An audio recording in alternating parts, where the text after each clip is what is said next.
नमस्कार बच्चों, मैं समीक्षा गायकवाड़ छत्तीसगढ़ से। आप सुन रहे हैं कक्षा 11वीं विषय रसायन अध्याय 4 रासायनिक आबंधन एवं आणविक संरचना chemical bonding and molecular structure. बच्चों, हम जानते हैं कि कोई भी परमाणु स्वतंत्र अवस्था में नहीं रह सकता। लगभग सभी पदार्थों के परमाणु संयुक्त अवस्था में पाए जाते हैं। अधिकांश पदार्थ अणुओं के रूप में रहते हैं। अणु परमाणुओं का समूह होता है जिसमें परमाणु आपसी आकर्षण बल द्वारा बंधे रहते हैं। इसी आकर्षण बल को ही रासायनिक आबंध कहा जाता है। जब परमाणु रासायनिक आबंध द्वारा आपस में जुड़ते हैं तो स्थायित्व प्राप्त करने के लिए ऊर्जा मुक्त करते हैं।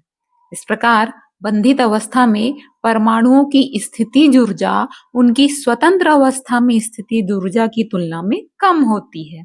अतः परमाणु बंधित अवस्था में अधिक स्थायी होते हैं।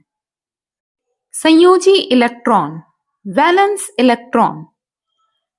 सन 1916 में अमेरिकी वैज्ञानिक जी.एन. लुईस ने बताया कि रासायनिक बंध निर्माण में केवल संयोजी इलेक्ट्रॉन का ही योगदान होता है।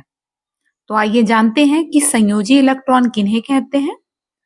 जब परमाणु आपस में रासायनिक आबंध बनाते हैं तो परमाणु के सभी इलेक्ट्रॉन इस बंध निर्माण में भाग नहीं लेते।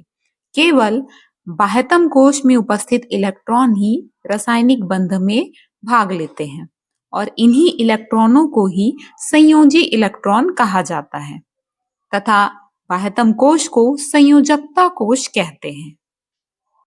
इस प्रकार हम कह सकते हैं कि परमाणु के बाह्यतम कोश को संयोजकता कोश कहते हैं और बाह्यतम कोश अर्थात संयोजकता कोश में उपस्थित इलेक्ट्रॉनों को ही संयोजी इलेक्ट्रॉन या वैलेंस इलेक्ट्रॉन कहा जाता है।